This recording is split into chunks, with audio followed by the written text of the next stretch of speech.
Bom, então vamos lá. Ed, olha só. Foram 5 questões objetivas, né? 5 questões objetivas e 2 questões abertas. Então vamos corrigir primeiro essas questões objetivas, né?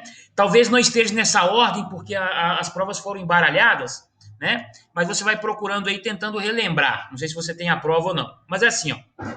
Assinale a alternativa correta em relação à prova analisada pelo magistrado. Então diz assim: primeira questão, letra A. Observará a necessidade, a adequação e a proporcionalidade da produção antecipada de provas, mesmo antes de iniciada a ação penal. Eu vou comentando cada uma delas até para a gente poder entender, né? Eu sei que você já, ao responder, já sabia se estava correto ou não. Essa assertiva, letra A, ela está correta, uma vez que o próprio teor do artigo 156, inciso 1 do Código de Processo Penal, ele estabelece a letra A como correta, tá? As demais, o juiz não poderá determinar de ofício a produção de prova ou no curso da instrução. Totalmente equivocada, né? O juiz pode determinar essa produção de prova de ofício, até mesmo porque em face do princípio, né, do livre convencimento motivado do magistrado. Letra C. Poderá de ofício determinar a produção antecipada de provas consideradas urgentes e relevantes, mas apenas depois de iniciada a ação penal. Equivocado, né? É claro o artigo 156, determinando que pode ser antes de iniciada a ação penal. Vejam que as questões elas são invertidas as alternativas, né? D. Formará sua convicção pela livre apreciação da prova, né? Pela livre apreciação da prova produzida nos autos, sem qualquer restrição? Não. Sem qualquer restrição é inadmissível, uma vez que as provas ilícitas, as provas derivadas das ilícitas, a prova ilegítima, a prova anômala ou instrumentária, elas não têm cabimento no Código de Processo Penal. Portanto, elas não são consideradas, tá? E por último, a letra E diz lá: formará sua convicção pela livre apreciação da prova produzida em contraditório judicial, não podendo fundamentar sua decisão em provas cautelares. Veja só, Ed, que interessante. Essa questão, ela começa certa, ela acaba terminando de forma equivocada, uma vez que ele pode fundamentar sua decisão em provas produzidas em face, né, lá do inquérito policial, desde que sejam provas cautelares, né, antecipadas, né, ou urgentes. Ele pode, sim, fundamentar com uma prova que foi produzida exclusivamente lá no inquérito policial, né? É o finalzinho, o parágrafo único lá do artigo 155 do Código de Processo Penal, tá? Então, aqui, bem tranquila a questão, bem fácil, apenas inversão aí das assertivas, tá bom? Vamos mais uma. A pergunta era assim, Ed, não sei se você está com a prova ou não, mas nós vamos conversando, não tem problema. Considerando os princípios que norteiam o interrogatório do acusado e os requisitos para sua realização, assinale a opção correta. Essas questões, Ed, foram todas questões que já caíram em prova da OAB, né? Já caíram em prova da OAB ou já caíram em algum concurso público, né? E eu adaptei para vocês aqui. Mas são questões que já foram pedidas em outros exames, tanto no exame da OAB, um concurso do Ministério Público, delegado de polícia, são questões que já caíram, apenas adaptei para vocês, tá? Então vamos lá. Então, considerando os princípios que norteiam, a colega Ana Carolina está na sala. Boa noite, colega. Seja bem-vinda. Estamos fazendo aí a vista de prova, tá? Vamos corrigir questão, alternativa por alternativa, mostrando o que está errado e o que está correto, tá bom? Pode me indagar. Beleza, professor. Boa Tá? noite. Me indague a qualquer momento que sentir necessário a sua participação, a pergunta, a não concordância, tá? Bom. Tá, joia. Pode deixar. Então vamos lá. A questão fala, talvez esteja invertido para vocês aí, né? Mas a questão pergunta assim: considerando os princípios que norteiam o interrogatório do acusado e os requisitos para sua realização, assinale a opção correta. Bom, essa questão, os colegas me enviaram logo na sequência, dizendo: professor, aqui tem 2 assertivas corretas, enfim, né? Me enviaram. Vamos analisar se tem 2 corretas mesmo? Primeiro, a letra A. O exercício do direito ao silêncio não gera presunção de culpabilidade. para o acusado, nem ser interpretado em prejuízo da defesa. Isso é claro, o teor do Código de Processo Penal traz justamente, né, a forma como está disciplinada a questão. Ele demonstra justamente isso, né? Ou seja, que o silêncio do acusado ele não vai, então, causar nenhum tipo de prejuízo a ele. É o teor do artigo 186 em seu parágrafo único, né? Essa aí é a assertiva correta. Porém, os colegas indagam que teria uma outra alternativa. Então, nós vamos chegar até ela para saber se está correto ou não, tá? Essa daí é a alternativa correta. Quando a gente faz uma questão, elabora uma questão, a gente já imagina ali, né, qual é a alternativa correta. Então, eu fiz a questão para que essa fosse a correta. Porém, pode ser que tenha uma outra assertiva também correta. Isso acontece, né? Letra B. Por não contar com as garantias constitucionais de ampla defesa e do contraditório, o interrogatório não é admitido como meio de prova. Pelo contrário, o interrogatório é o maior meio de prova, tanto é que o juiz, ao final do interrogatório, ele tem que perguntar para o acusado: o senhor gostaria de falar ainda alguma coisa em sua defesa? Lembra lá quando divide o interrogatório em primeira e segunda parte? Então, totalmente equivocada a letra C. A letra B. A letra C diz assim, é aí que os colegas questionaram. O juiz poderá realizar novo interrogatório de ofício ou a pedido fundamentado de qualquer das partes. Colegas, assiste razão, né? Alguns colegas que me indagaram, essa alternativa ela também está correta, né? Então essa assertiva também está correta.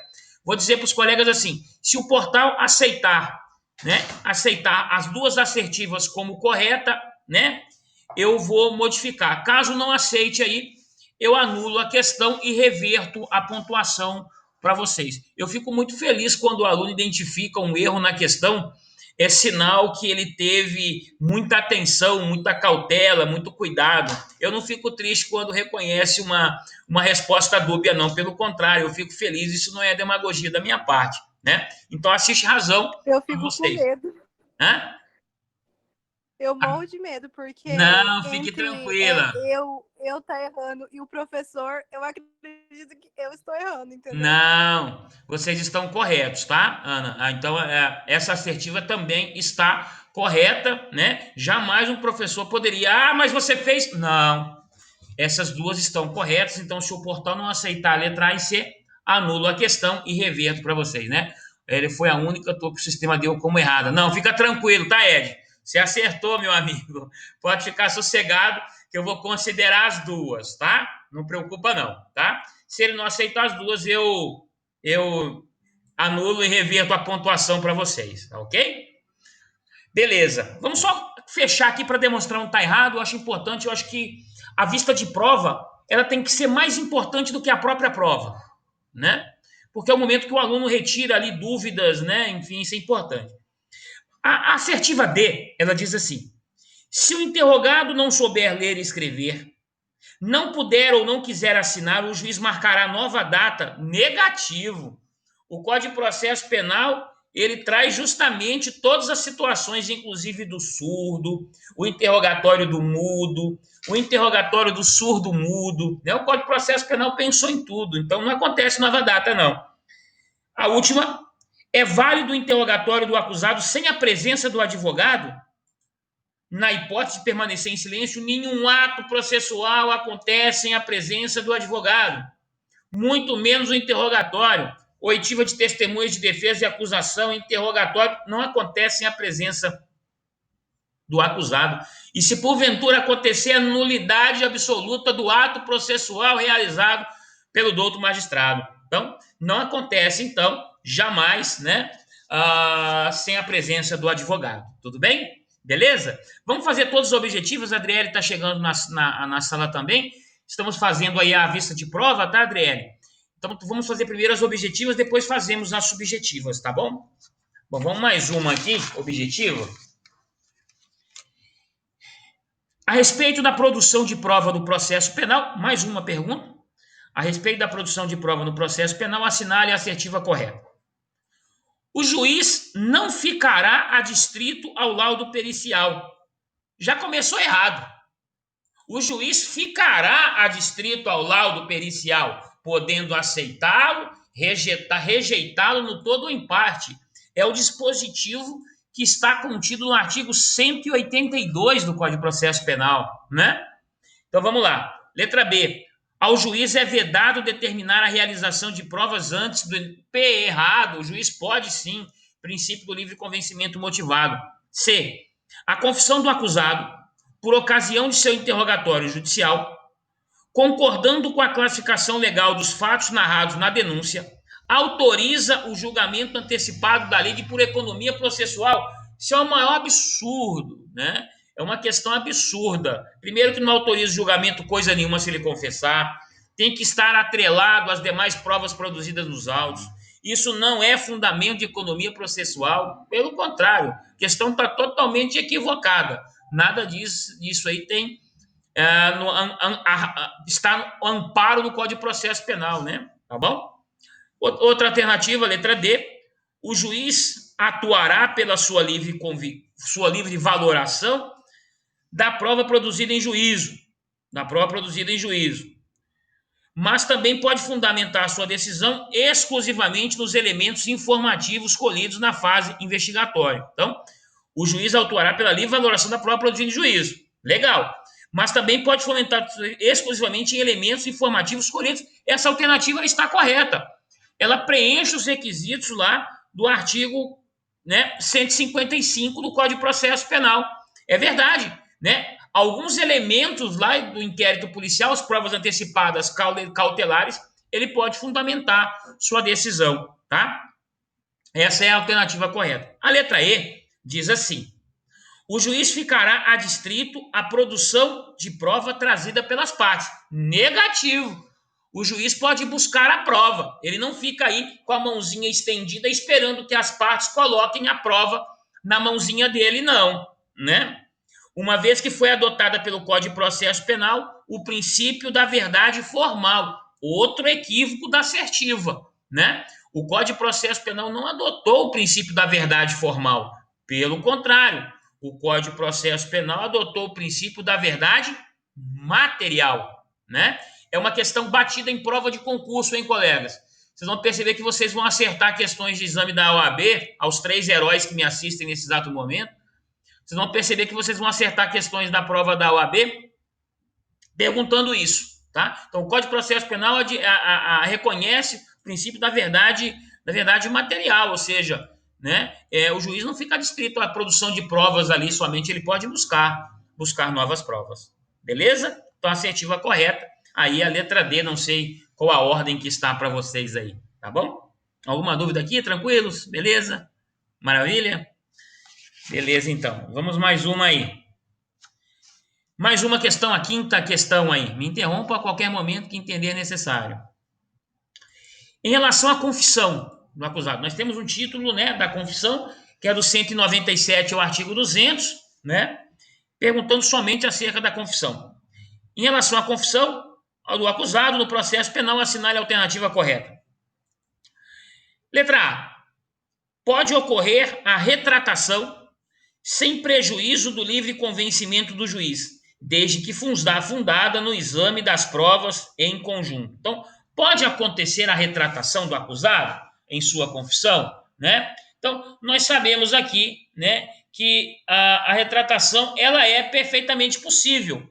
O artigo 200, ele diz lá, a confissão será divisível e retratável, ou seja, ela pode ser retratada. Então, sem prejuízo do livre convencimento fundado no exame da prova em conjunto. Então, a questão fala assim, pode ocorrer a retratação sem prejuízo do livre convencimento, né? Então, é justamente o teor aí, né, do que está definido no artigo 200 do Código de Processo Penal. Veremos as outras alternativas. Não terá validade no processo penal a confissão? Ela terá validade. Essa questão está errada. Essa alternativa está errada. C. Somente poderá ser admitido se houver outras provas testemunhais. Negativo. O Código de Processo Penal não fala que tem que ter outras provas testemunhais. Letra D. Pode ser considerada válida ainda que seja realizada com vícios. Não. O vício relativo pode ser sanado, né? Esse vício aí é um vício insanável. Então, não pode ser utilizada, ser validada com vício, não. E a última alternativa, nunca será tida como valor probante se houver posterior retratação judicial. Negativo. Resposta aqui é a letra A. Pode ocorrer a retratação, artigo 200 do Código de Processo Penal, sem prejuízo do livre convencimento do juiz, desde que fundada no exame das provas em conjunto, né? Não sei se todos conseguiram acertar essa questão aí. Conseguiram acertar? Bonitinho? Sim? Beleza? Então tá bom. Sim, Vamos mais uma questão aqui. Agora as questões subjetivas, né? As questões... Errou, Ed, mas faz parte do jogo, irmão.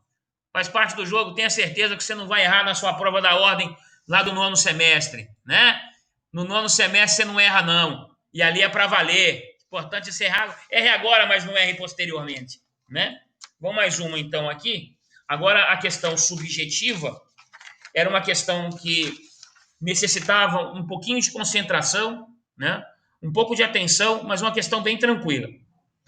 Veja se é isso mesmo. A questão perguntava para vocês. Determinado representante do Ministério Público, é o promotor de justiça, né? Representante do Ministério Público, promotor de justiça, resolveu colher as declarações de determinada testemunha em seu gabinete e, posteriormente, requereu a juntada, né? Requereu a juntada do termo nos autos. É possível? Primeira resposta, não é possível. Justifique e fundamente sua resposta. Primeiro, vamos lá, vamos fundamentar, justificar e fundamentar? Então não é possível. Trata-se de prova conhecida como prova anômala, também conhecida como instrumentária, ou seja, esta prova produzida, então, somente pelo Ministério Público em seu gabinete, não pode ser utilizada como prova para estar inserido nos autos, uma vez que é uma prova que não foi produzida em obediência ao contraditório judicial ou em audiência contraditória.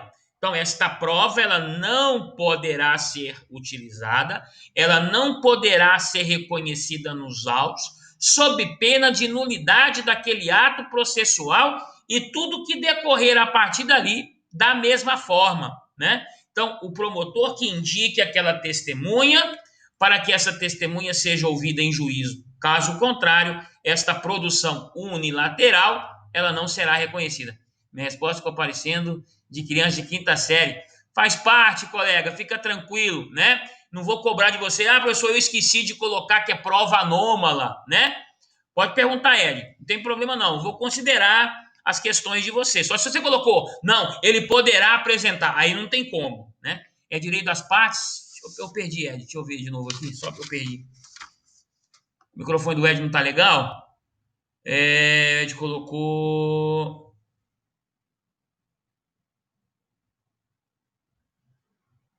Cadê? É direito das partes municiar os autos para que exista fatos probatórios, no intuito de colaborar com o livre convencimento do juízo. Portanto, amparado.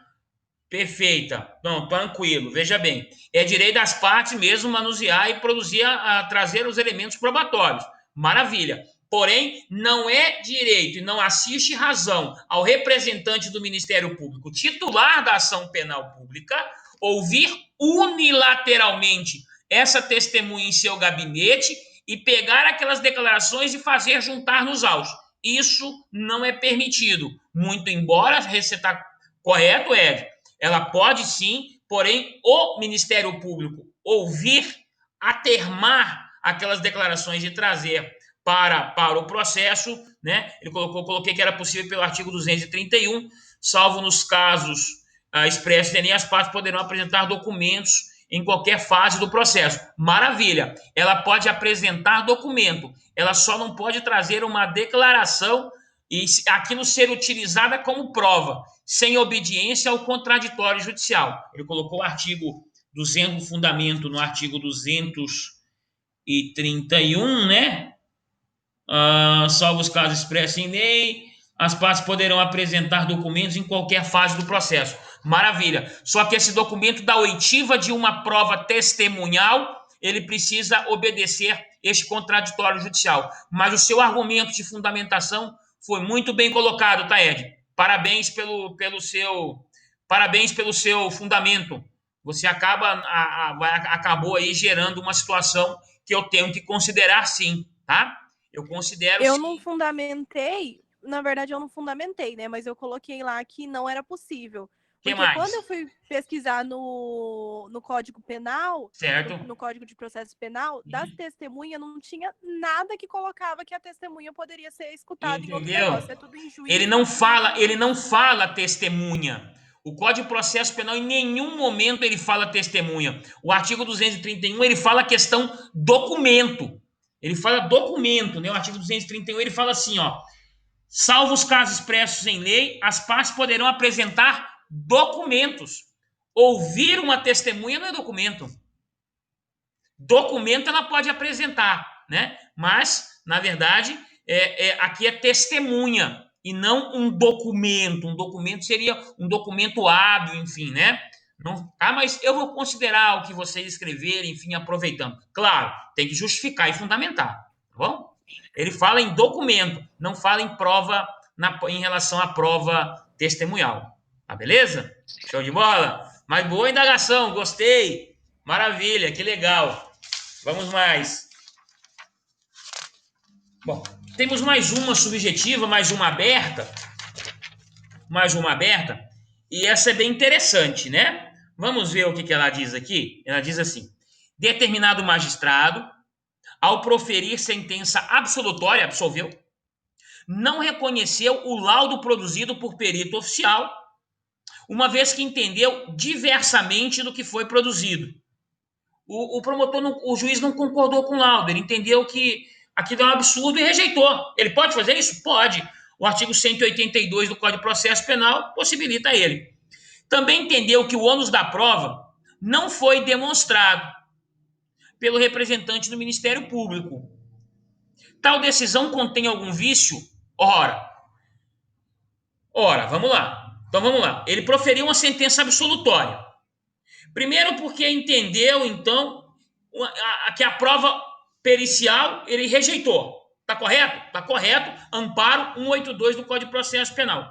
Posteriormente, ele demonstrou que o Ministério Público não conseguiu trazer elementos aos autos para trazer a responsabilização criminal do acusado. Ora, nós aprendemos no artigo 156 do Código de Processo Penal que o ônus da prova é daquele que alega, é daquele que acusa. Então, o juiz, a resposta é: houve algum vício? Nenhum vício. Ele agiu com maestria, agiu com acerto. Ou seja, a sentença absolutória deste magistrado está em amparo à nossa legislação. Ele discordou do laudo e entendeu, na verdade, né, que o ônus da prova não foi demonstrado e absolveu.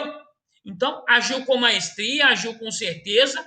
Os dois artigos que merecem estar contidos na resposta é o artigo 182 do Código de Processo Penal e a figura do artigo 155, né? Perdão, o artigo 156 do Código de Processo Penal em caput. Então, 182 e 156 caput, eles obrigatoriamente têm que estar, o 155 correto, né? Mas merecia também, para fundamentar que não tinha nulidade, o artigo 182 do Código de Processo Penal, que tem a seguinte redação: o juiz não ficará adstrito ao laudo, podendo aceitá-lo, rejeitá-lo no todo ou em parte.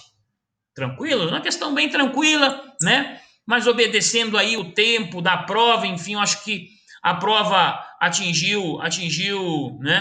Ele fundamentou no artigo 155, o juiz tomará pela livre condição da prova, produzida em contraditório judicial, não, beleza, mas merecia também a figura do 156, que fala do ônus da prova, ou seja, se ele, titular da ação penal, Ministério Público, não consegue provar o teor contido na denúncia crime, artigo 41 do Código de Processo Penal, eu não vou acatar e vou absolver, né? Vou proferir uma sentença absolutória, né?